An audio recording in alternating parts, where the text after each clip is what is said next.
Assalamualaikum.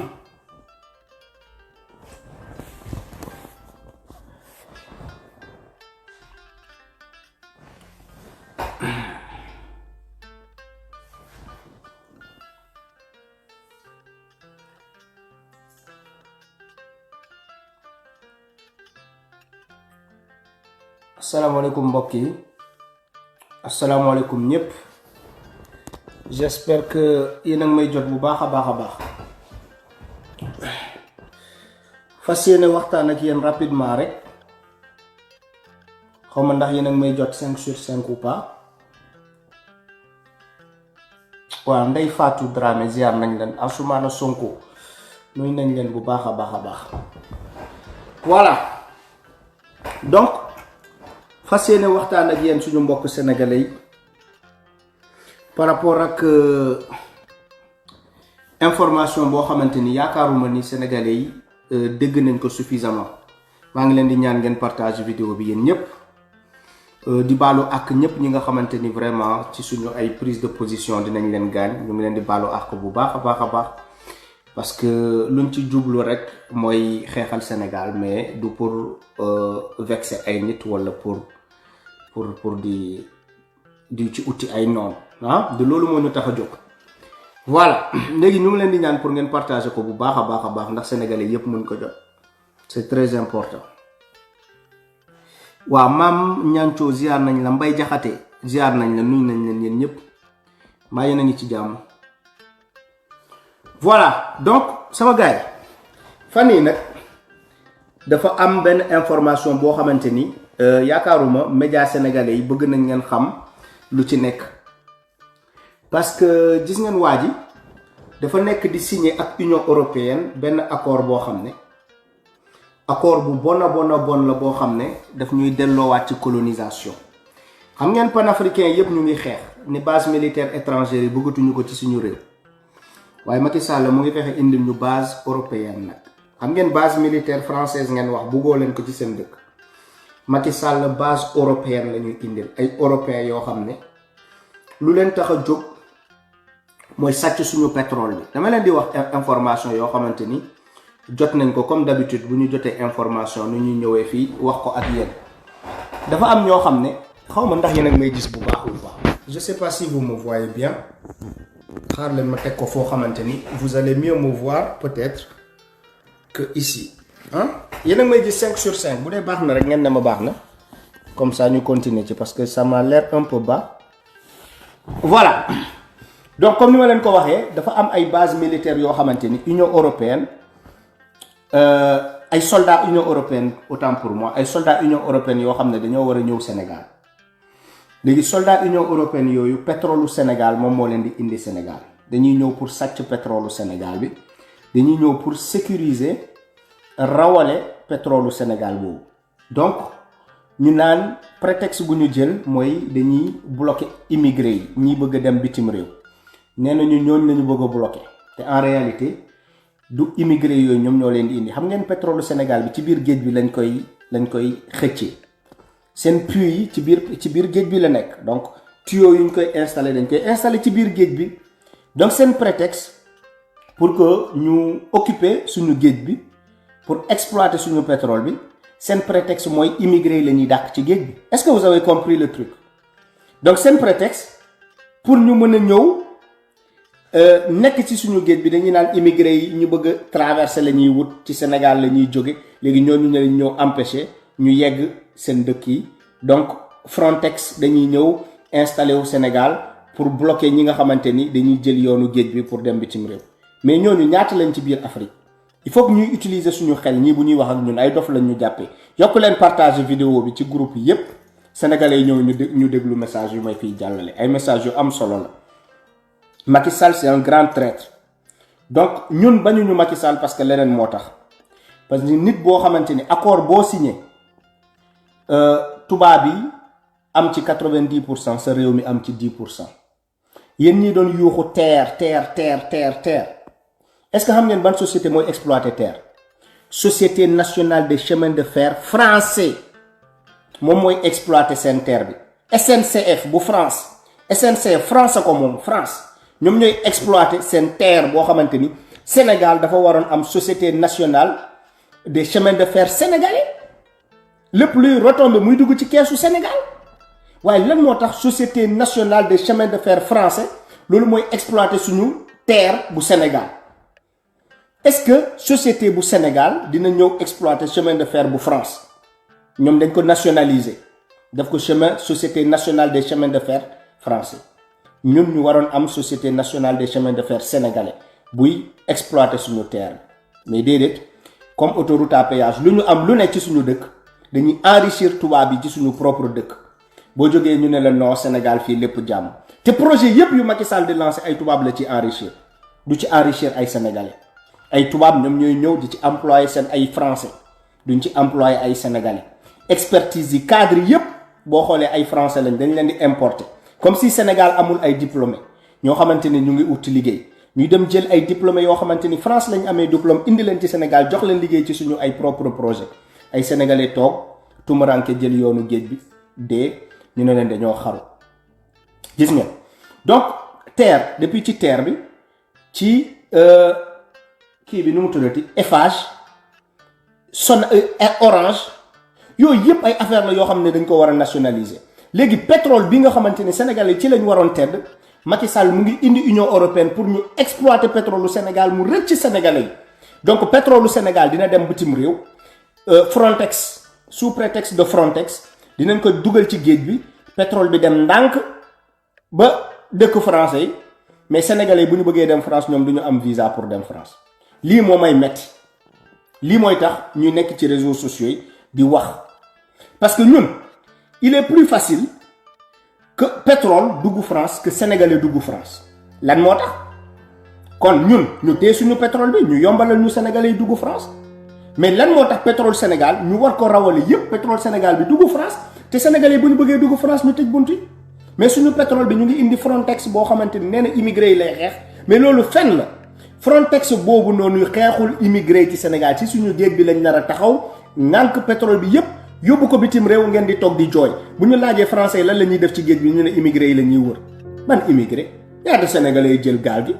ñaata sénégalais ñooy dugg ci gaal gi ne dañuy dem bitim réew ñoom bu ñu toogee Sénégal mën nañu empêcher immigration en Afrique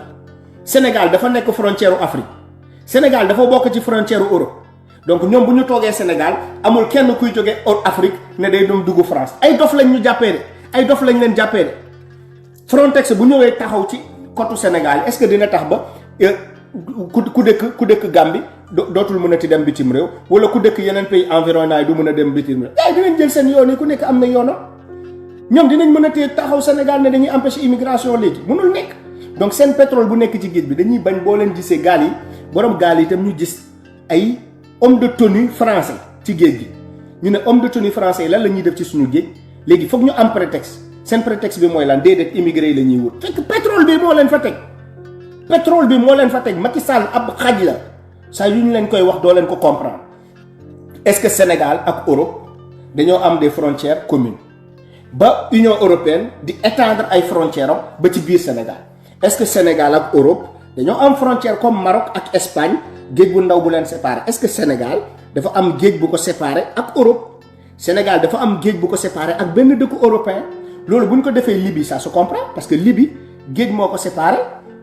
ak dëkku européen bu ñu ko defee Maroc ça se comprend parce que Maroc géej moo ko séparé ak Espagne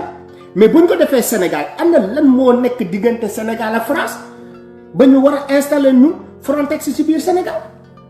gars yi utiliser leen seen xel yi utiliser leen seen xel yi amul Sénégal amul frontière ak benn dëkku tubaab ba Frontex di ñëw installé wu Sénégal ne immigration lay xeex amul sens il faut que ñu xam ne ñii xam ne ñun ñoo leen gën a muus il faut que ñii xam ne waxuñu ak ay dof c'est très important donc mbir mi lan la Frontex boobu di ñëw pétrole bi nga xamante ni dañ ko nar a rawale escorté ko ci géej bi ba mu yegg France Sénégalais bu bëgg a dem bitim réew ñu ne la mukk du ci dal loolu la ñuy lijjanti nii ba pare ma waxat leen beneen affaire Sénégalais bu nar a dem bitim réew dañ lay rey ci géej bi mun ngeen dem xool ay documentaire Frontex lu mu doon liggéey Italie ak Espagne ak ci géeju Libye bi ñu ngi Libye ñoom ñoo doon rey suñu frère yoo xamante ni dañoo doon jël gaal pour dugg bitim réew laaj leen suñu frère immigré bateau yu leen doon mbëkk ba seen gaal yi bët bateau yooyu ay bateau Frontex la boo leen demee YouTube ngeen tapé Frontex ngeen déglu documentaire bi ay plainte yu dul jeex contre Frontex mu ngi YouTube parce que dañuy rey ay immigré ci géej bi ñooñu ñooy rey suñu mbokk immigré gars yi dinaan non vague bi moo fort xam ngeen lan la ñuy def suñu immigré dañuy xool gaalu immigré gaal yi bu ñu ñëwee rek ñu mbëkk gaal yi nga xamante ni ay kii lañu ngelaw la ñuy dugal ci biir buñ ko mbëkkee rek nga gis gaal yooyu bëtt ndox bi dugg gaa yëpp dee ci géej bi ñu ne on a perdu 50 personnes on a perdu 100 personnes fekk ñoom ñooy rey suñu propre frère ci géeju Maroc bi ak géeju Espagne ñoom ñoo fay rey suñu frère yi dem leen xool ay documentaire ci Frontex di ngeen ko gis képp ku ma weddi waxuma leen gëm leen ma sur parole dama leen ne képp ku ma weddi demal nga tapé YouTube nga xool Frontex nga xool documentaire yi ak plainte yi nga xamante ni déposé nañ ko ay traitement inhumain yu ñuy affligé immigrants yi ci géej bi nga dem xool lan mooy Frontex. léegi Macky Sall moom doomu xaj boo xamante ni ñun dañ ko ne Macky Sall util ñu liggéey Macky Sall ne du ñu util liggéey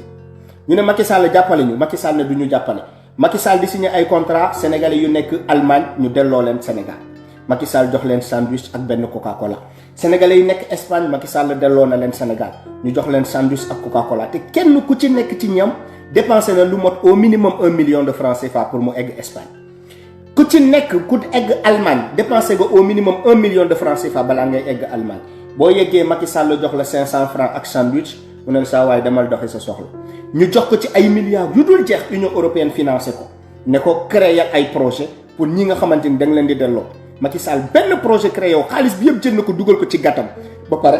chaque jour mu jël ay sénégalais delloo leen jóge bitim réew mu delloo leen ñu si bëri dañoo dof ñenn ñi dañuy xaru nangu ñu génneel statistiques yi man xam naa ay nit ñoo xamante ni delloo nañ leen Sénégal ñu ne ma am nañ ci ay xarit yoo xam ne dañoo xaru ñu may woo wax ma ko ne ma naa ci def témoignage boo xam ne ñoom ñoo ma koy jox am na ci ñu bëri ñu ñuy delloo ay nit ñi nga xamante ni tellement dañuy mer que dañuy xaru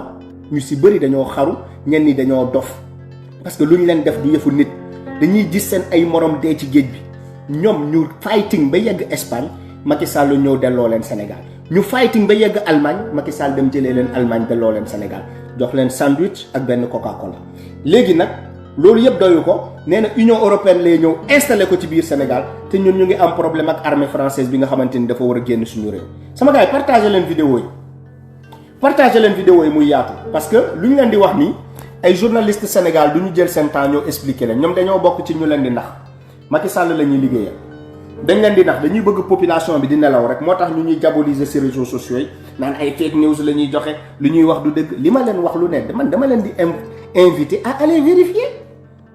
je vous invite à aller vérifier l'information xanaa loolu yomb na waaye ab dof bu fi toog naan ma ak fenkat nga te vérifier wul information man kooku awma li may wax ak moom man ki nga xamante ni il va se donner la peine d'aller vérifier l'information kooku lay waxal bu demee vérifier mu gis ni kii lu mu wax amul boobaa mën na ñëw ne amul mais ay nit ñi nga xamante ni ñoom du ñu vérifier dara dañ fiy toog ne lu nga wax amul ñooñu amuñu lu ñuy wax ak ñoom donc li ñu leen di wax dem leen ngeen xool ay documentaire ci Frontex te Union européenne balaa ñu koy installer fii nii Sénégal assemblée nationale moo ko war a voter te assemblée yi xaj yi yëpp nekk assemblée nationale fa ngeen préparer ñu dàq leen parce que ay góor jigéen lañu ay xaj lañu lu neex Macky Sall moo leen neex ñu def leen les députés du peuple ñoom nee nañ nekkatuñu députés du peuple ils sont les députés de Macky Sall haute trahison députés yi Sénégal yu fa nekk majorité présidentielle yépp ay xaj lañ parce que ñun ñoo jël mandat jox leen ko jël passeport diplomatique jox leen ko di fay seen jabar te seen jabar yi liggéeyuñu ñu ne ñoom duñu ay députés du peuple ñoom député de Macky Sall lañ kon xaj weesuwul ñooñu ay xaj lañu ñi nga xamante ne élection législative yi foog ñu dàq leen ñun lay diaboliser nii yépp nee na ñun dañoo bokk ci nga xamante ni ñun ñoo leen perdre loo élection locale yi nee nañ Kayz Fof ak chaîne YouTube am dafa bokk ci ñi nga xamante ni ñoom ñoo ñu perdre loo élection locale yi donc foog ñu diaboliser Kayz Fof foog ñu sosal Kayz Fof ba Sénégalais yépp ba ko comme ça Sénégalais yi dootuñu ko bàyyi xel ci lu muy wax loolu mënoo leen ko parce que Sénégalais yi nga xamante ni ñu ngi ñuy suivre depuis 4 ans ñoom xam nañ ni ab xaj yi nekk ci réseaux sociaux yi di mbow ci sama kaw ñoom balaa ñuy dugg ci réseaux sociaux fekk na ñun def nañ 4 ans balaa ñoom ñuy yegsi ñuy xeexal Sénégalais yi donc commencé wul tey donc li ma leen wax mooy ñii nga xamante ni ay Frontex yeeg ay yooyu noonu yëpp assemblée nationale moo ko war a décider waaye bu ñëwee assemblée nationale xaj yi nekk assemblée nationale pour le moment dinañ ko voter te union européenne dinañ indi seen ay armée ay forces de l'ordre ci biir réew ci biir Sénégal mais est-ce que yéen xalaat ngeen mais ay armée africaine di dem France naan dañuy protéger les côtes françaises mais est-ce que xalaat ngeen loolu yéen xalaat ngeen seen àdduna armée Cameroun débarquer France wala armée Union africaine ne day débarquer France wala day débarquer ci benn dëkk européen mais lii dañ ñuy saaga ñi respecté wuñu Macky Sall xaj la te loolu bu ñu leen koy wax foog mu dugg ci nopp yi foog mu dugg ci bopp yi Macky Sall xaj la parce que gàcce bu mu ñuy teg ci àdduna bi amul kenn ki nga xamante ni mën na ko imaginer ci kaw suuf ah mais nga gis armée Union européenne ne dañuy ñëw protéger seen frontière ba ci biir Sénégal mais Sénégal ñoom ñoo ko moom dégg ngeen Anne Hidalgo maire de Paris lu mu wax ci Union africaine déggoo leen ko Anne Hidalgo dem leen ngeen tapé Anne Hidalgo parle de Macky Sall mu ngi France 24 mu ngi ci yeneen kii Anne Hidalgo nee na Macky Sall bu nekkee président Union africaine dina setalaat deru France ci biir Afrique dina jàppale waat France ba mu retrouver waat image am ci biir Afrique dina nekkaat ambassadeuru France pour France réconcilier wu ak dëkku africain Anne Hidalgo loolu la wax dem leen ngeen tapé Anne Hidalgo Macky Sall Union africaine ngeen vérifier loolu tamit lu ñu leen di wax lu ne dinañ leen jox ni ngeen koy vérifier boo leen ko vérifier ngeen dem gisoo leen ko ngeen nañu envoyé ñu lien bi ngeen bind mu ma envoyé leen ko parce que lu ñu fiy wax lu ne c'est des choses yoo xamante ni on vous permet de pouvoir le vérifier waxuñu leen gëm leen ñu parce que yàlla lañu waxuñu leen gëm leen ñu parce que yonenti lañ wax leen ñu gëm leen ñu parce que ñun ñoo xam lépp waaye lu ndaw lu ñu xam dañ koy fexe jéem ko partager ak ñëpp donc Anne Hidalgo dafa ñëwaat leeral ni Macky Sall marionnette France la ci biir Sénégal ni Macky Sall ab marionnette France la saa yu France jaaxlee Macky Sall lay yónni pour mu jàppale ko pour mu yëkkatiwaat ko toog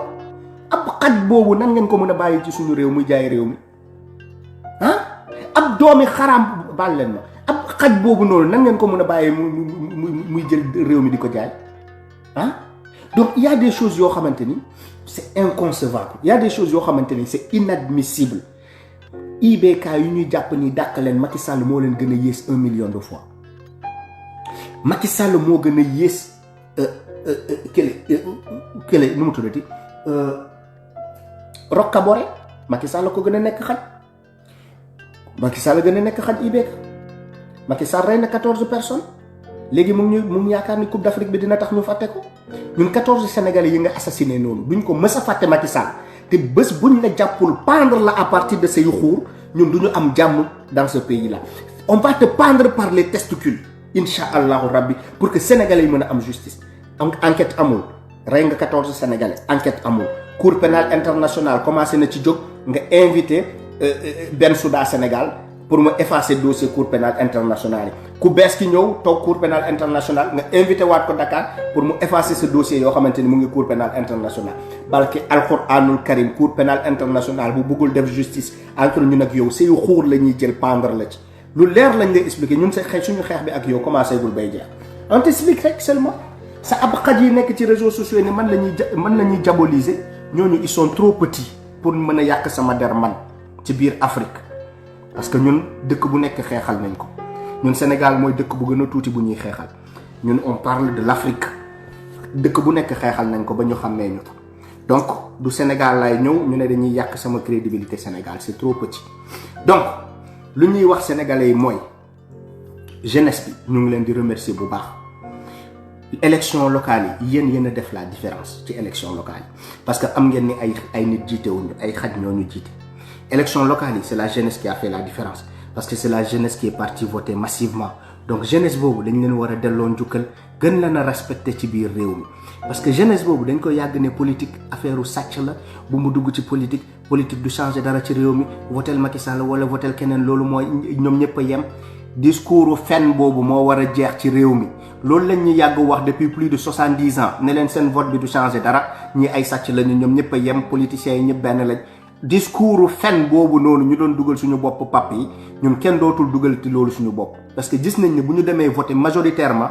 Macky Sall dañ koy mettre en situation de défaite Macky Sall day am défaite donc élection législative yi dina balaa muy commencer yenn maire yi ñu soogay fal nga bokk Yewwi Askan Wi je m'en fous nga bokk feneen ak feneen je m'en fous vous devez vous mettre au travail parce qu'il y a des attentes yoo xamante ni du war ngeen ko satisfaire par rapport ak ñii nga xamante ni dañuy am problème extrait wala leneen da ngeen war a fexe rapidement ngeen informatiser secteur yooyu ñëpp ñi nga xamante ni dañuy tardé ci mairie yi kenn bañati tardé ci mairie bu leen yaakaar ni dañ leen di far rek ne leen léegi baax na man du ma APR man du ma Ousmane Sonko man du ma ci benn parti politique bokkuma ci benn parti politique man donc je m'en fous de APR je m'en fous de PASTEF je m'en fous de maire de beneen parti ñun lu ñu bëgg mooy Sénégal nit ay nit ñi nga xamante ni dinañ yëg population bi ñu fexe liggéeyal population bi que nga nekk Yewwi Askan Wi bu dee lu tax ñu fal leen bu mënoo leen ko accomplir ngeen bàyyi seen place ñeneen ñëw que bu nekkee ay ñeneen coalition la ñooñu tamit bàyyi seen place ñeneen ñëw parce que urgence yi du ñu xool parce que Yewwi Askan Wi nga bokk moo tax ni ngay retardel ay affaire ñu ne dañu lay seetaan ñun ku ñu fal ba pare nañu luy tax ba ñu supporter la mooy sa jëf luy tax ba ñu ànd ak yow mooy li nga wone mais pas parce que da nga bokk Yewwi Askan Wi rek mooy lu bon li nga def sax dañ la ci war a couvrir ñun nekkuñu ci loolu donc yéen maire yu bees yi fexe leen ba extrait ngeen jàppale sénégalais yëpp ñi nga xamante ni ils sont bloqués ngeen utiliser seen relation ba sénégalais yooyu yëpp mën a am seen carte balaa législative yi di jot loolu fexe leen ko ngeen def ko sénégalais yëpp yi nga xamante ni mairie yi ñoo leen doon retardel parce que ab maire xaj yi nga xamante ni Macky Sall lañ fa nekkaloon ñoo ñëpp ñu del leen dàq leen yéen da ngeen war a fexe sénégalais yi bañ a ci am blocage ci mairie yooyu ngeen occupé yéen léegi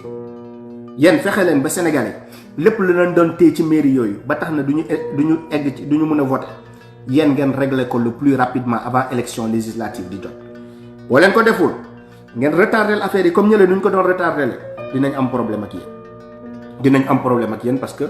ça veut dire que vous n'avez amené aucun changement dans ce pays là fal nañ leen il y a aucun changement mun nañ leen tolérer sur le fait qu'il y aura des inondations loolu mun nañ leen ci tolérer yéen maire Yewwi Askan Wi parce que bi ngeen toogee yàggul inondation léegi mu am juillet bu ñëwaatee dinañ gis ni inondation dina am loolu vous ne pouvez pas faire un miracle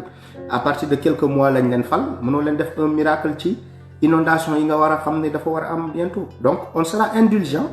vis-à-vis de vous par rapport à question d'inondation yi parce que xam nañ ni vous avez hérité de cette affaire-là donc il vous faut du temps pour pouvoir le régler on est tous d'accord là-dessus mais sur des choses yoo xamante ni il ne faut pas de moyens miraculeux xawma lan lañ koy tuddee pour ngeen régler ko il faut que vous vous mettiez au travail rapidement il faut que vous vous mettiez au travail te Aliou Sall mi nga xamante ni ñu ngi ne Ahmed Aïdara nee na ko jéggal ma pour ñu bëgg ne Aliou Sall sàccul Aliou Sall ab xaj la Aliou Sall képp ku ko ne jéggal ma yow da nga tooñ sénégalais parce que Aliou Sall sàcc na 6000 milliards ci réew mi adduna bi yépp xam ko képp ku ko rus a wax nga bàyyi ñu suñu diggante ak Aliou Sall waaye kenn du fi laver Aliou Sall kenn du fi bombe wala sokkiling Aliou Sall ab xaj la boo xamante ni il doit pourrir en prison sénégalais yi ñëw saw ci kaw koorom parce que benn doomu aadama sàcc 6000 milliards ay sénégalais nekk ci hôpitaux yi mënuñu faju ay sénégalais bëgg eau potable mënuñu naan ndox bu baax ay sénégalais bëgg am kër ñu ñëw toj seen kër yi ab xaj bii nii nga xamante ni sàcc na ay milliards tabaxee ko château moom ñuy xool këram chaque jour di ko romb te gars yi dama ñu commencé toj kër boobu noonu parce que riba moo ko tabax donc Aliou Sall képp ku ko rus ne ko jéggal ñu baal ñu àq loolu sa diggante la ak Aliou Sall ñun on s'en fout Aliou Sall ab xaj la boo xamante ni ñun duñ ko mës a baal te kenn du setal Aliou Sall comme si ñun ñi nga xamante ni dañuy naan dafa sàcc dañ koo tooñ kenn tooñul Aliou Sall xaj la te il doit pourrir en prison voilà donc loolu it tamit dama bëggoon jàll ci passage boobu noonu léegi li ma leen wax non mais xaj ñii ay xaj lañu xaj moom du saaga parce que ay xaj lañu amal affaire parce que ki nga xamante ni il est capable de voler 6000 milliards kooku xaj la kooku jarul ngay uti beneen qualificatif kooku c'est un chien il faut l'appeler comme ça mooy saaga boo xamante ni c'est civilisé sax nu ma koy saagee parce que Aliou Sall weesu na xaj voilà donc par rapport ak loolu législative yi gars yi dem leen depuis léegi ngeen di dem récupérer seen carte Macky Sall xam na ni on l'a mis en minorité à Dakar on l'a mis en minorité à Ziguinchor on l'a mis en minorité à Touba donc c'est les plus grandes villes du Sénégal Macky Sall xam na ni élection locale yi mais ça l'a déplumé donc yëpp a naaw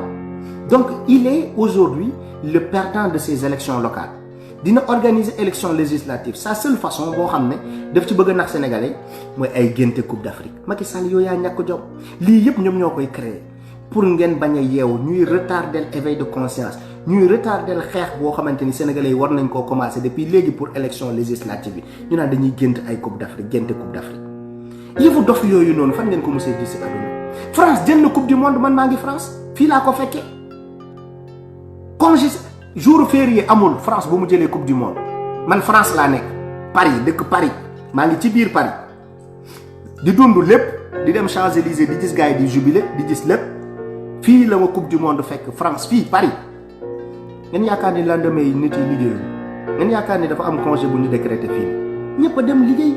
amul kenn ki nga xamante ni dara changé na ci dundam yéen Sénégalais yi la ñuy nax di leen dugal ci yëfu dof ngeen di naan coupe d'Afrique dañ koy génte France fii la jël coupe du monde Sénégal kon bu jëlee coupe du monde une semaine ngeen di décréter congé un pays pauvre et très endetté ngay décréter congé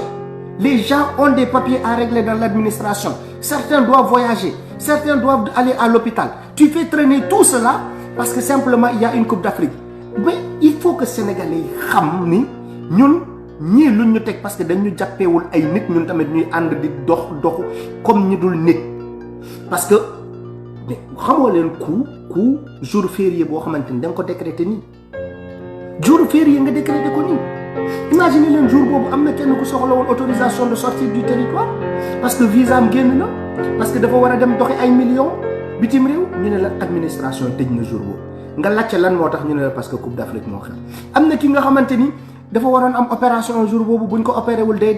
ñu ne la jour boobu hôpital ñi war a opérer dañoo nekk en congé parce que coupe d'Afrique la ñuy fête vous vous rendez compte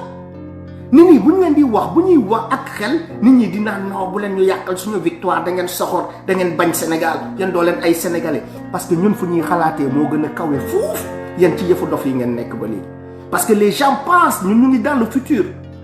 on est très très loin dans la pensée on est très très loin au niveau imagination wala en réalité lu ñuy dund ñun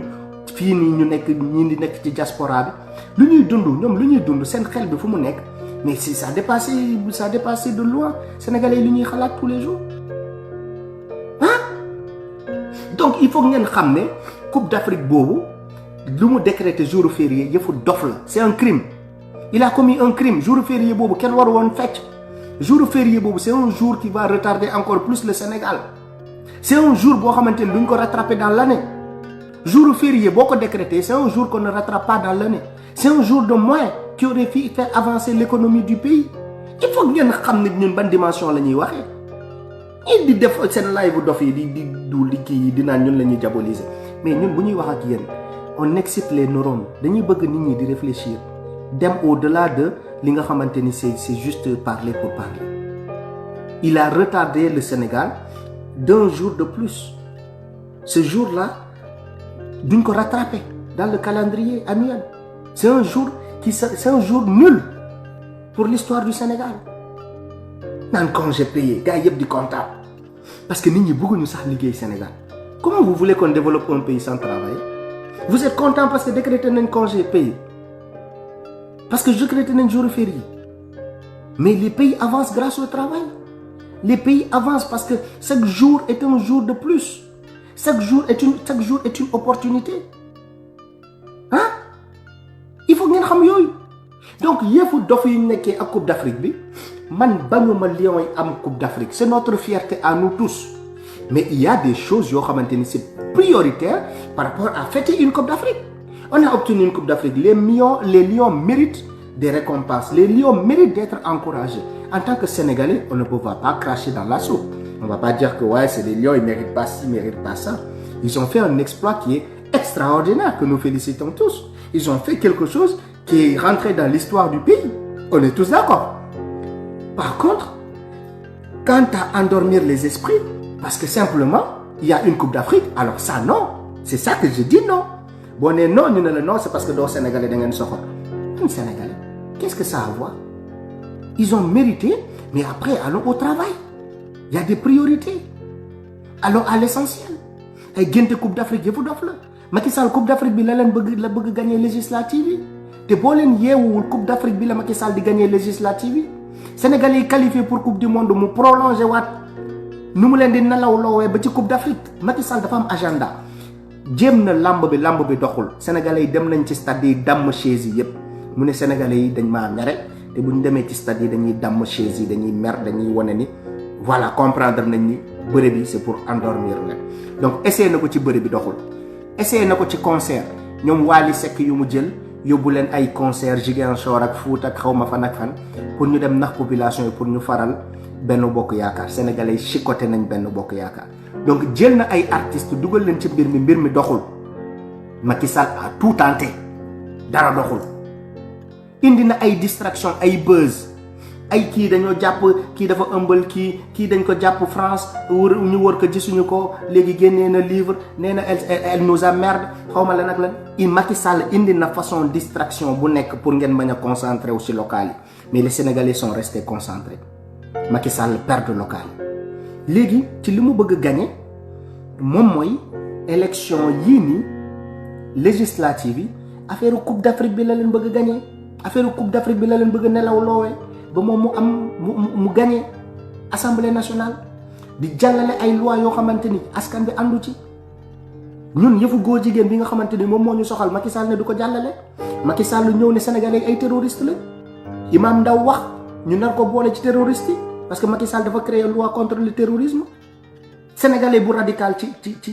booy xutba mu ne la terroriste nga islamiste radical c'est des intégristes des islamistes radicaux loolu dafa am Sénégal yëfu xaj yooyu yëfu dof yooyu dafa am Sénégal Imam Ndaw di nga ko gis nga ne kii dafa radical intégriste la xaw ma islamisme radical lay wax parce que simplement képp kuy xutba nga ne sénégalais kii nekk palais du nit Macky Sall day ne terroriste nga parce que loi bu mu créé contre le terrorisme ànd sàmm jikko yi moo tax mu créé ko boo leen ne da ngeen di criminaliser affaire bi ngoon continuer ci Macky Sall dugal leen kaso yéen ñëpp ne leen terroristes yu ma doon wër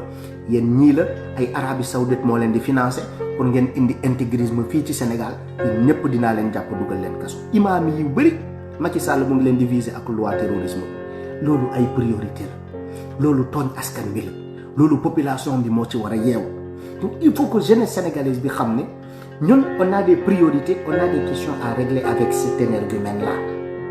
Macky Sall mu ngi am sañ-sañ yónni ay nit ci plateau télé te sénégalais yi taaluñu télé yooyu ñu fay tudd ay troisième mandat képp ku dem ci benn plateau télé muy TFM muy feneen nga tudd fa troisième mandat lendemain dañoo war a taal télé boobu loolu mooy yoon lendemain bi sénégalais yi dañoo war a yeew dem ci télé boobu taal ko parce que télé boobu lañ tuddee luy taal réew mi balaa réew mi di takk yow ñu taal sa télé moo ko gën parce que ñii di dem ci plateau yooyu di fa wax ak troisième mandat seen télé yi dañ ko war a taal comme ça ñii duñu amati fit fu ñuy demee ci télé di fa tudd troisième mandat parce que troisième mandat boobu lu war a taal réew mi la mais ñu ngi leen di manipuler di dugal seen bopp ni non du troisième mandat léegi troisième candidature xaj boo xamante ni luñ ko fay yëpp ak Macky Sall avantage privilège yëpp yuñ ko joxoon ci premier mandat bi privilège yooyu yëpp nañu ko rembourser bu dee nekkuloon mandat privilège yooyu bu dee du troisième mandat Macky Sall lépp luñ ko defal privilège premier mandat ak lépp luñ ko fay ak lépp luñ ko jox comme avantage budget fonctionnement palais ak lépp Macky Sall nañu ko rembourser bu dee loolu nekkuloon mandat il n'a qu'à nous rembourser tout ça Macky Sall dof la jàppee sénégalais mais ñun ñoo ko gën a yeew fuuf nañu rembourser loolu bu dee loolu nekkuloon mandat nañu rembourser lépp lu ñu dépensé ci moom ci premier mandat boobu dof la ñu jàppee ministre yi lu ñu leen fay premier mandat nañu ko rembourser député yi lu ñu leen fay premier mandat nañu ko rembourser bu dee loolu yëpp nekkuloon mandat nañu ko rembourser ko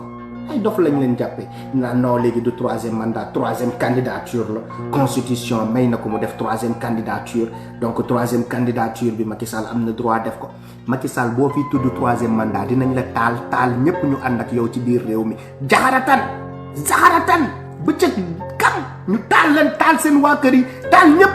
média yi journalistes yi Youssou Ndour taal leen ci biir réew mi boo leen ne troisième mandat leen fii tudd lu leer laa leen di expliquer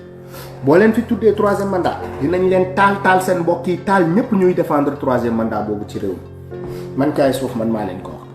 essayé leen ko rek ngeen xool yéen ay xaj ngeen waay yéen waa APR yéen su population bi nu mu sonnee ni amoo leen ci solution doyul population sénégalaise nu mu sonnee ni te indiwoo leen ni solution est-ce que doyul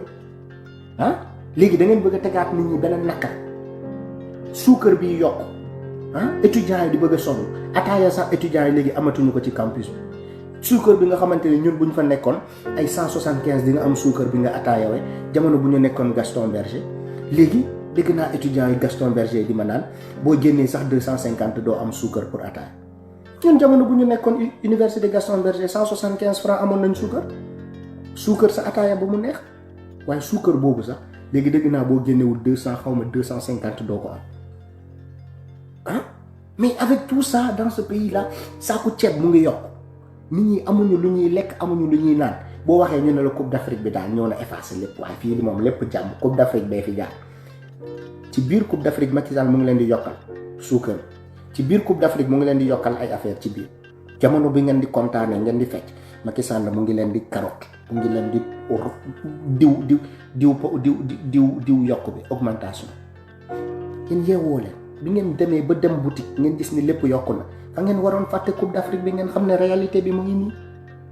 bi ngeen demee boutique lépp yokku fa ngeen war a fàttee Coupe d'Afrique ngeen xam ne la réalité mooy lii mënatuma jënd ndekki mënatuma jënd pinton mënatuma jënd sucre mënatuma jënd diwlin mënatuma jënd ceeb bu ñuy wax ak yooyu yëpp ngeen ñi dañoo bañ Sénégal ñi ay noonu Sénégal la loolu mooy nekk noonu Sénégal seen intérêt man maa ngi France maa ngi sant yàlla maa ngi lekk ba suur boo leen xoolee sama ŋaañ yi xam ngeen ne xiifuma donc ma yéene leen la même chose ngeen nekk ci jàmm ngeen am tranquillité d'esprit ngeen mën a xalaat ay projet ngeen mën a programmer ay vacances ngeen mën a yóbbu seen doom yi teg ay xaalis bu bëri seen compte bancaire ñu yéene leen la même chose que ñun lu ñuy dund fii bitim réew ngeen mën a ne nit ñooñu dañoo soxor dañoo bañ Sénégal dañoo bañ Sénégal yi mais ñun ñoo leen bañ wala Macky Sall moo leen bañ moom mi leen xañ yooyu yëpp ñun ñoo leen bañ ñun ñi leen ko yéene wala Macky Sall moo leen bañ moom mi leen ko xañ kan moo bañ Sénégalais yi entre ñun ak Macky Sall ay Bamba Fall xaj yooyu loolu may waxee ma wax ci Bamba Fall kooku bu demee ñu corrompre ko mais problème moom la Macky Sall xam ne ni góoram jeex na il lui reste 2 ans képp ki nga xamante ni dafa bëgg a suicider wu rek demal ànd ak Macky Sall 2 ans ngay bëggee 2 ans yi am ci salaire boo xamante ni sa àdduna yëpp ci lay yem de waaye yow politique dañuy liste rouge sa tour ci politique bi jëlal encaissé li nga ci war a encaissé 2 ans moo la dese xam ngeen Idrissa Seck cascadé na moom xaru na politiquement il est mort Idrissa Seck essayé na ko il est mort politiquement on l'a enterré perdre na sa région mii di Thiès jaratu fa dara keneen ku ko essayé ça sera pareil ñii di kamikaze di xaru bàyyi leen ñu dem bu leen kenn saaga nañu dem ànd ak Macky Sall bés bu ñuy dàq Macky Sall ñoom ñëpp ñu jël leen dugal leen poubelle bu leen fi saaga kenn bu leen fi xas kenn ay xaj lañ ñi nga xamante ni dañoo lakku woon léegi génnee leen seen vrai visage nañu dem ànd ak Macky Sall 2 ans moo des balaa 2 ans yooyu Macky Sall def fi erreur ñu dem fekk ko palais génnee ko loolu muy dëgg maa ngi lire seen commentaire yi sànq bi ma leen ne bu fekkee am na ñenn ci yéen ñi nga xamante ni vexé naa leen pour maa ngi leen di baalu ak nit ñi di ma naan waaw ñun seule chose bu ñu metti mooy affaire de diine bi nga xamante ni dañ ciy insister léegi affaire diine boobu dama leen bëgg expliquer benn affaire le Sénégal est un pays boo xamante ni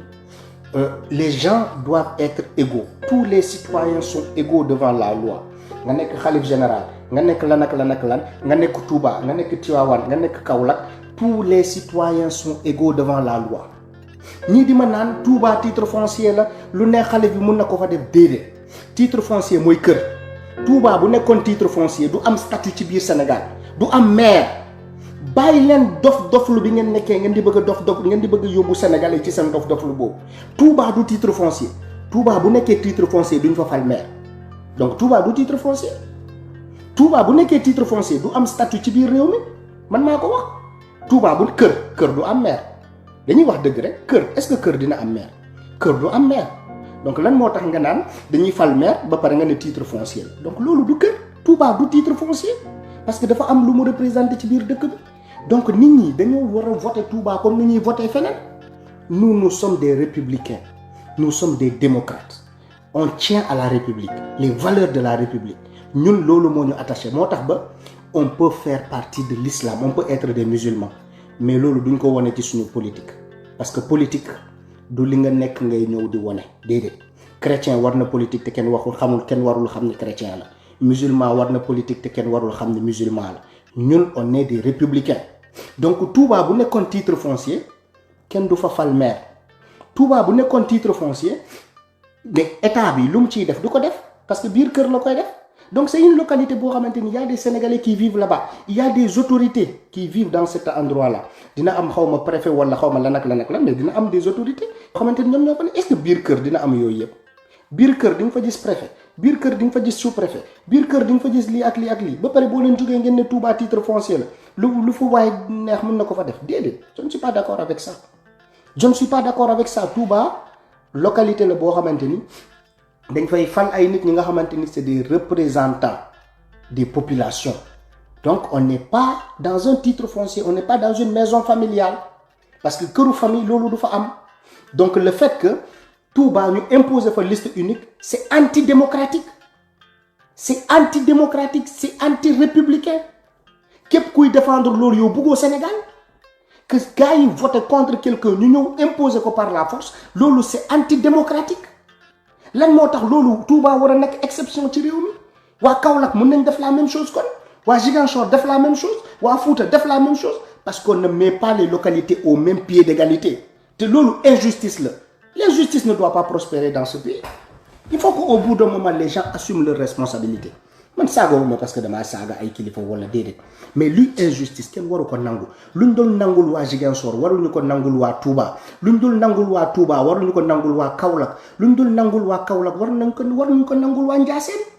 Sénégal ñëpp war a yem, tous les citoyens sont égaux. Localité bu nekk dafa war a tolloo traitement buñ koy traité. C'est ça la justice, c'est ça l'équité. Mais jël fenn kawel ko jël feneen suufel ko. Ñu ne on est dans une république avec des disparités yoo xamante ne nii la toll bii traitement bii lañ koy jëlee beneen traitement bii nii. Mais si c'est pas une république, ce n'est pas un pays viable, ce n'est pas un état de droit. Faut ngeen xam ko Sénégal nu muy doxee, ce n'est pas un état de droit, c'est de l'hypocrisie. Parce que ñenn ñi arrangé na lañ ay murid lañu duñ ci wax dara, dañuy naan waa baax na parce que noonu la aduna sax baaraam yi tolloowuñu donc lu ñu defal Touba dañ ko war a defal. ñenn ñi parce que ay tijaan lañu duñ def ko te tijaan ñu ne waa baax na tijaan yi mérité nañ ko. Déedéet, il faut que ngeen génnee seen loolu boo leen di wax politique. Il faut que ngeen génnee seen sensibilité yooyu ngeen teg ko de côté. Ñun on veut un Sénégal boo xamante ni on va les manques à gagner dañ koy tolloole. On est une république jeune qui a 70 ans, 60 ans, 60 et quelques ans, 70 ans bientôt d'existence, ou 70 ans d'existence bientôt. Légui, nous, qu'est-ce qu'il faut qu'on fasse? Il y a des choses, un état, c'est l'imperfection, de corriger au fur et à mesure. Il y a des choses, on les a trouvées ici, mais on n'est pas amené à les laisser ici comme héritage. On n'est pas amené à les laisser ici comme héritage pour nos enfants. On doit laisser à nos enfants un pays égalitaire, un pays juste. Un pays boo xamante ni mérite mooy tax nit gagné dara. Un pays boo xamante ni du sant moo lay jox ay affaires. Un pays boo xamante ni tous les citoyens peuvent espérer avoir les mêmes chances, la même chance de réussite. C'est ce pays qu'on doit léguer à nos enfants. Mais pas un pays déséquilibré, pas un pays de nom de famille, pas un pays d'héritage familial. Le Sénégal n'est pas un héritage familial. Il faut que nit ñi xam ko. Buñ koy wax nag day am ñu muy metti. Mais dëgg boo koy wax dina am ñu muy metti. Li may wax nii du fen ñu nekk fii nii di ma déglu xam nañ ni li may wax loolu la dëkk war a doxe mais Sénégal doxewu ko parce que daf ma arrangé ku ko wax danga ko war a saaga. Mais ce n'est pas un pays. Le Sénégal ne fonctionne pas comme un état de droit. Hypocrisie moo am ci biir réew mi lan moo tax quelqu'un boo xamante ni vote blanc bi moo ëppale ñu ko votel ñu war ko imposer Touba contre la volonté des populations. Loolu fan lañ ko teg fan lañ ko bind ci réew mi? C'est quelle démocratie? Ñi di ma wax nekkal démocrate, yéen ñi di ma wax nekkal démocrate, yéen ñu bëri nekk leen ay démocrate. Est-ce que ça c'est démocrate ça? Nit bi nga xamante ni faluñu ko ñu jël ko imposer ko ne parce que am na benn kaddu boo xamante ni c'est au-dessus mais de ce qui est écrit dans la constitution. Am na ay wax yi nga xamante ni moo ëpp poids lu ñu bind suñu constitution. Après vous dites que ça c'est un pays. Ce n'est pas un pays. Suñu pays du waxu xalif bi moo nekk suñu constitution. Suñu constitution moom mooy référence sénégalais parce que ñëpp duñu ay murit, ñëpp duñu ay tijaan, ñëpp duñu ay xaadar, ñëpp duñu ay layen. Donc mënoo ne wax sa sëriñ moom moo war a nekk ci waxu ci kaw constitution parce que moi je ne me reconnais pas en ça. Man bokkuma du ma taalibe sa sëriñ, keneen du taalibe sëriñu keneen du taalibe sëriñu kii. Donc dëkk bi bu ñu bëggee ñëpp gis ci seen bopp dañoo war a ñemale ñëpp. C'est ça un pays. il faut que ngeen xam ko lu ñuy wax ni parce que arrangé na ma parce que mais la constitution à quoi elle sert dans ce cas-là à quoi la constitution nous sert bu ñu nee élection ni lañ ko war a organiser ci réew mi dans toutes les localités du Sénégal pourquoi une seule localité doit être une exception pourquoi Touba doit être une exception pourquoi Fouta doit être une exception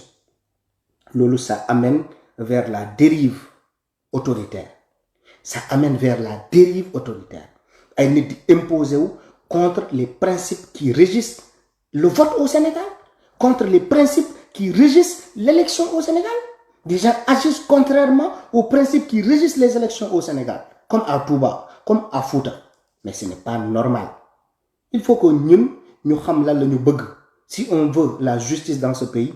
lu ñu arrangé wul sax war nañ ko mën a wax au nom de la vérité. Parce que ñun dëgg lañu war a représenter. Li nga xam ne du yoon bu ko kenn nangu. Même bu dee ci man daf ma arrangé parce que loolu la. Mais ça n'arrange pas certaines personnes. Lan moo tax ñooñu war a noppi parce que yow da nga leen di xoxotal da nga leen di saaga da nga leen di kii war dañoo war a noppi kenn waru ko tudd et vous dites qu'on est dans un pays boo xamante ni liberté d'expression dafi am ku nekk am na droit wax nana nii nana na mais képp ku wax ci les manquements yoo xamante ni ay këru diine dañ koy indi ci réew mi ñu ne la tëjal sa gémmiñ bul wax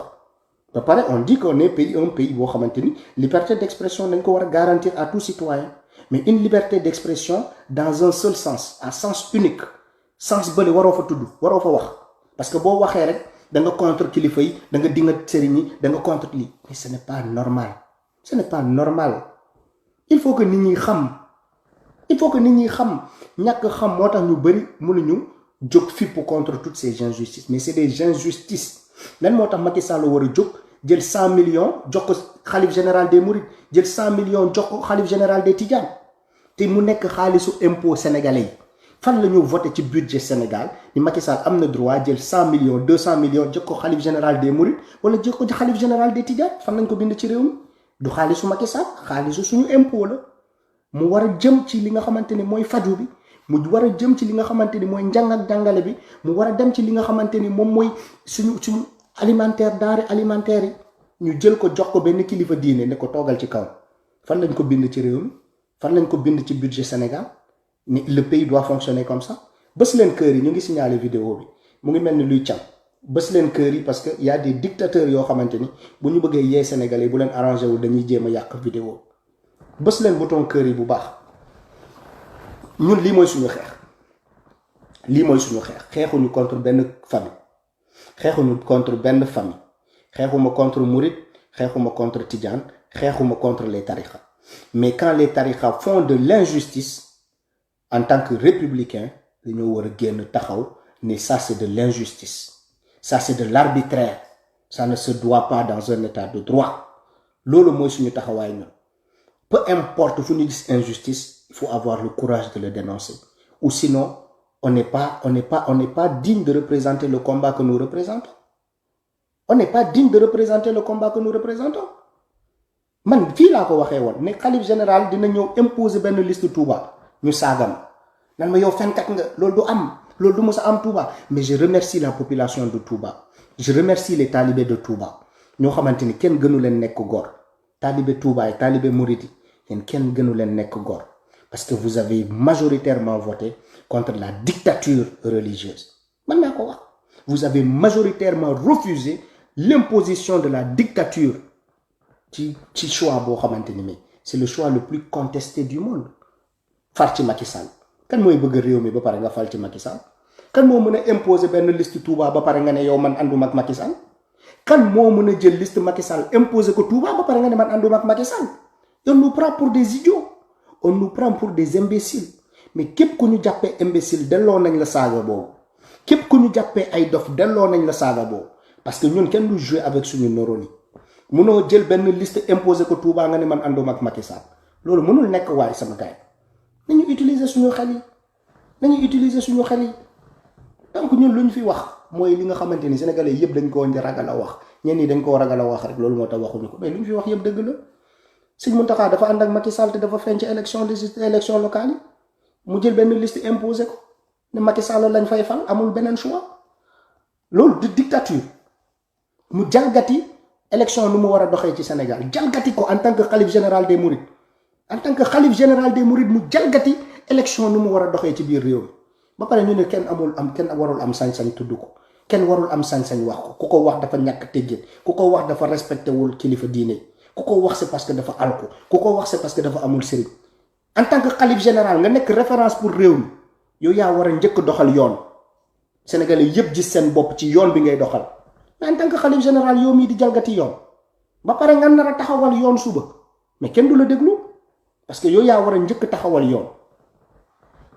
waaw yow yaa war a njëkk taxawal justice ci biir réew mi yow yaa war a njëkk respecter les institutions de ce pays mais si à Touba on ne respecte pas les institutions du pays ne dites pas que ñun ñi saaga président ñun respecté ñu institution puisque à Touba vote du jaaree noonu nu mu war a jaaree ci réew mi yépp Touba c'est un régime spécial donc Touba bu ñu jalgatee institution yi bu ñu respecté wul institution yi à Touba bu kenn wax ni citoyen ñun ñi di saaga Macky Sall respecté wu ñu institution parce que ci Touba lañ ko gisee ci Touba lañ ko gisee ah nañu wax dëgg rek nañu wax dëgg te yàlla tax nañu wax dëgg waaw donc li ma leen di wax mooy ñun contre ñu benn kilifa diini murid yi man ñoom dama respecté murid yi bu ñu jógee ci élection locale yi dama fonk murid yi respecté leen respecté bi nga xamante ni dafa gën a yokk parce que murid yi ay nit yu conscient lañ murid yi kenn du leen jaay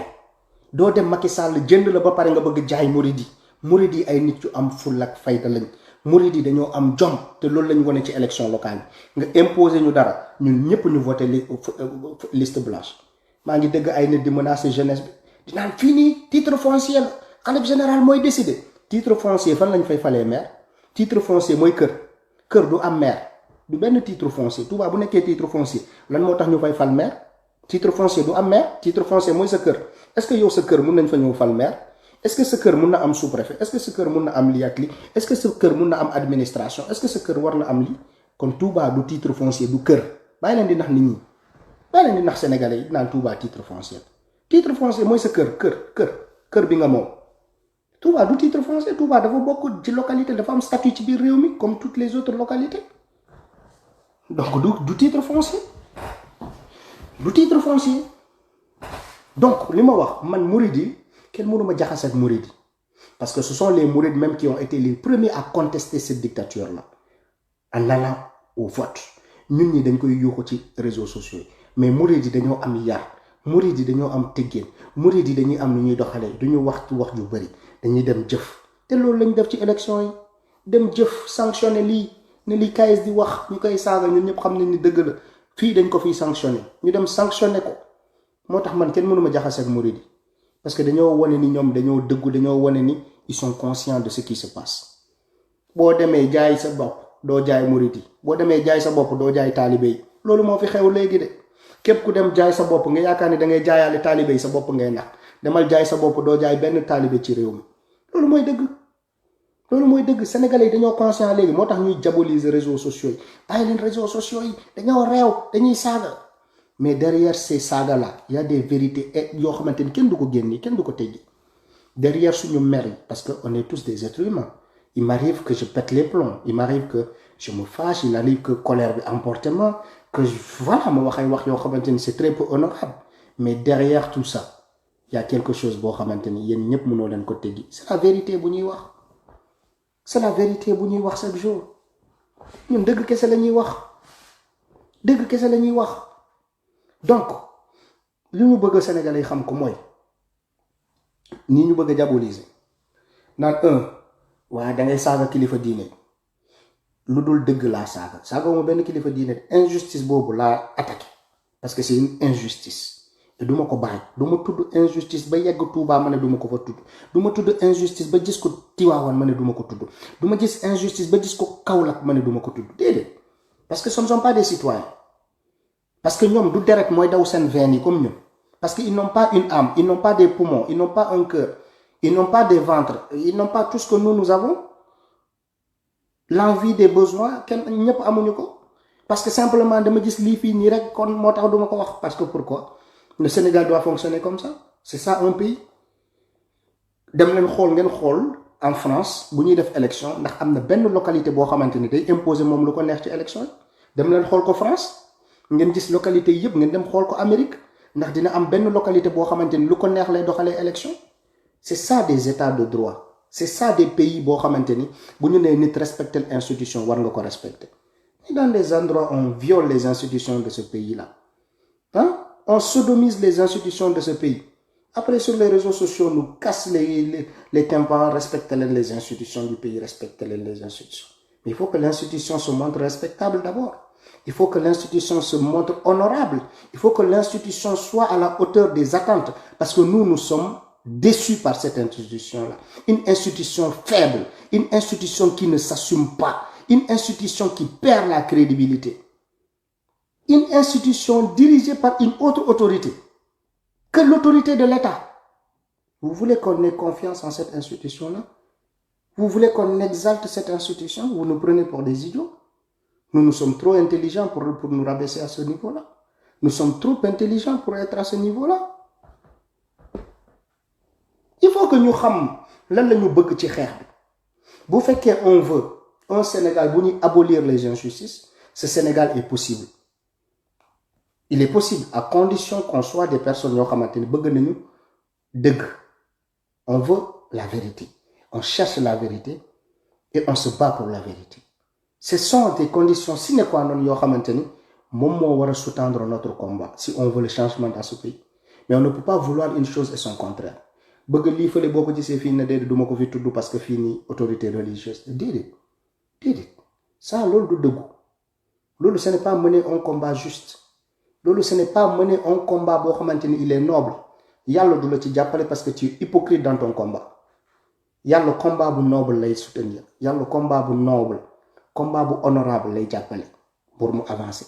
Donc il faut que notre combat d'abord soit noble. Il faut que notre combat soit honorable pour que Yàlla mun ñu jàppale pour ñu réussir. Mais quand notre combat est hypocrite, mais on ne peut pas avoir Dieu dans ce combat-là. On perd Dieu dans cette lutte. Et il faut qu'on ait Dieu avec nous si on veut gagner. Du ma wax yëpp dafa metti neexul blessé naa ay nit waaye xam nañ ni dëgg la maa ngi leen di jéggalu bu baax a baax saagawuma fi kenn mais je ne dis que la vérité maa ngi leen di jéggalu xam naa ne am na ñi nga xamante ni boo waxee ci loolu di piquer seen xol parce que ils peuvent même plus réfléchir. maa ngi jéggalu bu baax mais wallaay billaay tallaay c'est la vérité. Je suis désolé wallaay c'est la vérité. Il faut qu'au bout d'un moment qu'on soit capable d'entendre la vérité. Il faut qu'au bout d'un moment qu'on s'élève pour que nous puissions rencontrer les idées, le monde de la science, le monde des vraies idées. Platon lu muy wax bu ñu mënee élévation boobu on se fait violence sur nous-mêmes parce que ay wax la yoo xamante ni du la neex. Tu te fais violence sur toi pour nga mën a xalaat est-ce que Kayz lu muy wax c'est vrai? Est-ce que c'est cohérent? Est-ce que c'est juste? Il faut qu'on se fasse violence parce que suñu instinct bi lu mu ñuy dig mooy bu ko déglooti kii dafa réew waaye kii dafa xamadi waay ay kii ab doomu lii la ñu saaga dem sa yoon. Mais boo amee mun déglu pour à la fin nga toog xool lépp lu mu wax dëgg la est-ce que fen lu mu wax est-ce que dëgg la wala fen dafa tooñ wala dëgg la ñu wax dama tooñ wala dëgg laa leen wax dama bëgg a xam ci seen commentaire yaakaar ngeen ni damaa tooñ wala dëgg laa wax. tooñu ma déedéet tooñu ma dëgg laa wax. Sénégal boo waxee dëgg dañuy naan dangaa tooñ. Il faut qu'on reformule certaines choses au Sénégal suñu olof bi dafa bëri ay affaires yoo xam ne foog ñu reformuler ko parce que ça ne rend pas compte fidèlement de la réalité. Il faut que ñu reformuler beaucoup de choses dans notre pays parce qu'il y a des termes que les gens utilisent xamadi daf ñoo tooñ ku la wax dëgg nga ne daf la tooñ la donc tu n'as pas utilisé le mot approprié pour définir ce qu'il t'a fait. Il m'a dit la vérité plutôt que daf ma tooñ il m'a dit la vérité. Ok Kayz lan la leen daf ñu wax dëgg dëgg de ku la ko wax moom tooñul. Donc il faut qu'on reformule bien les termes qu'on emploie parce que ces termes ne correspondent pas à la réalité. Donc li ma leen wax ñun lu la ñuy wax chaque jour li la ñuy wax ci suñu chaîne YouTube bi di remercier ñëpp nag les milliers de Sénégalais yoo xam ne saa ñu nekkee ci live ñu nekk di déglu. Vous êtes des milliers sur YouTube à m'écouter tous les jours yéen ñi yëpp maa ngi leen di remercier bu baax a baax parce que vous savez qu'on aime ce pays. Vous savez qu'on veut que ce pays aille sur les bons rails. On veut que ce pays avance. On veut que ce pays s'émancipe parmi les autres.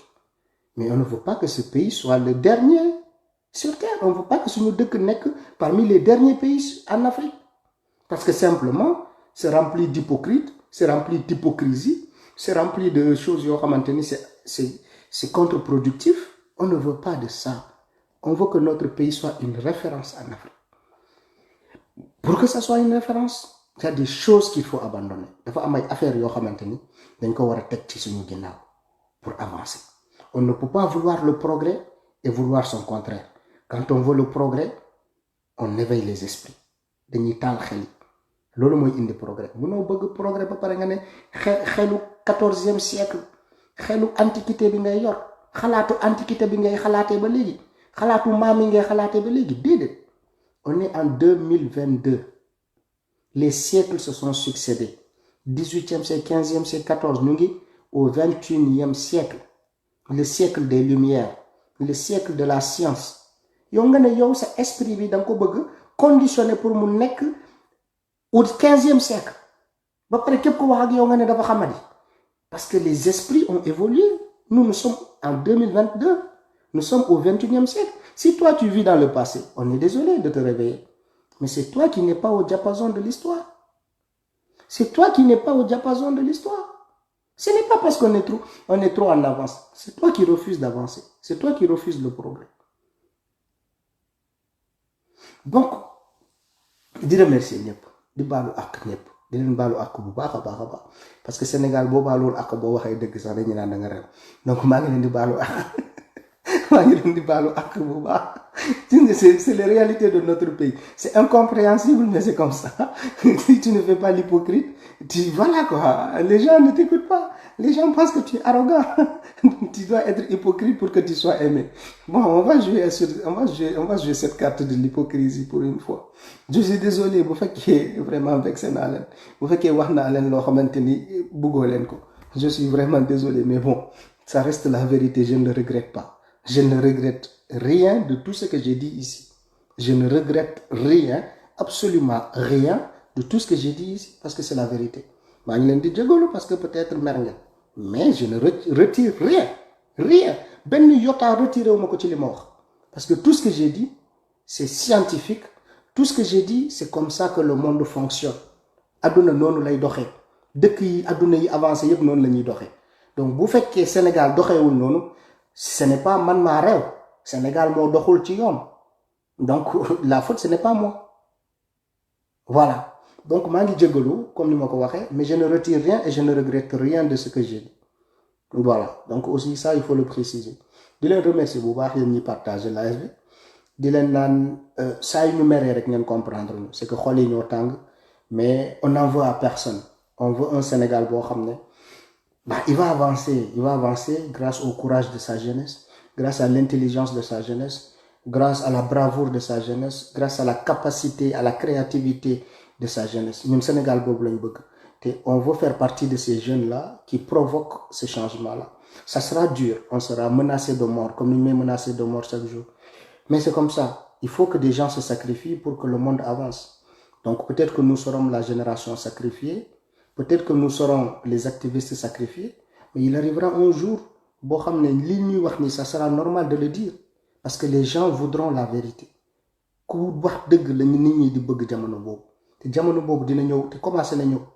Donc duñu ne da nga arrogant, duñu ne da nga rew, mais dañuy xam li nga wax deug la rek te kenn du la ci mer. Jamono bobu dina ñew.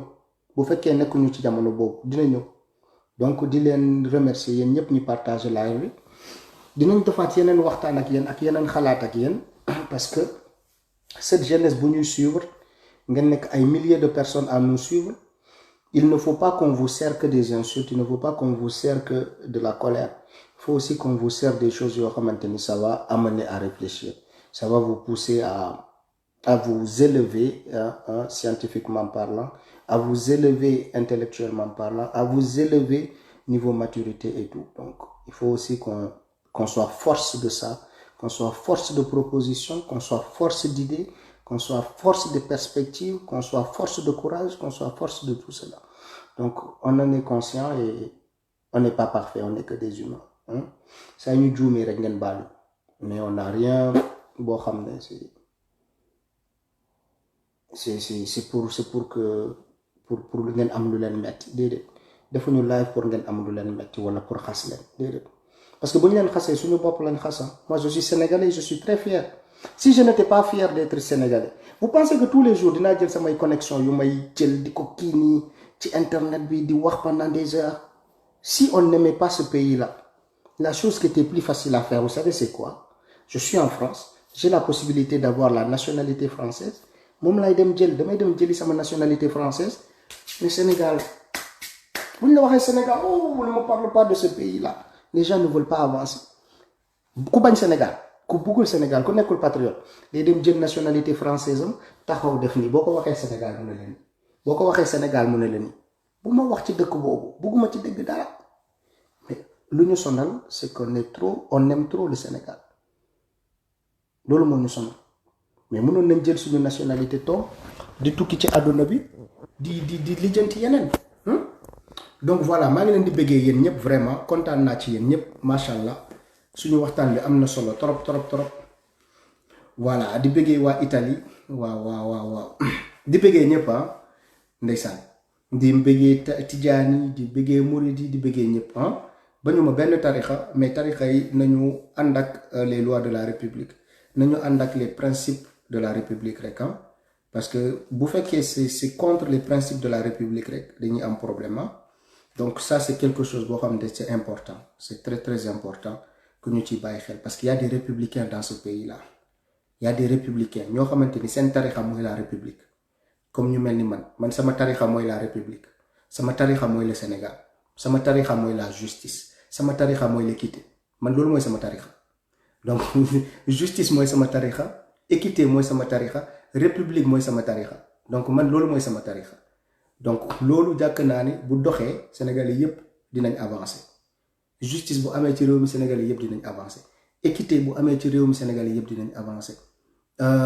Sénégal économique bi bu développé Sénégalais yépp dinañ ko yëg. Man loolu mooy sama tarixa. Donc loolu lay xeex. Vous avez compris? Loo xam ne Sénégalais yépp dinañ ci gis seen bopp. Parce que amul tarixa boo xamante ni tey Sénégalais yépp ci gis seen bopp amul. Sénégalais bu nekk ci différents tarixa la nekk.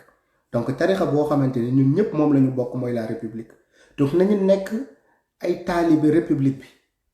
Des talibés de la République. C'est ça le tarixa. Boo xamante ni tout le monde est dedans. C'est le seul tarixa qui fait l'unanimité. C'est la République. Donc il faut qu'on aime la République, les valeurs de la République. Être fier d'être sénégalais. Se battre pour ce pays-là. Être prêt au sacrifice pour la nation. Pour le pays. Pour le drapeau.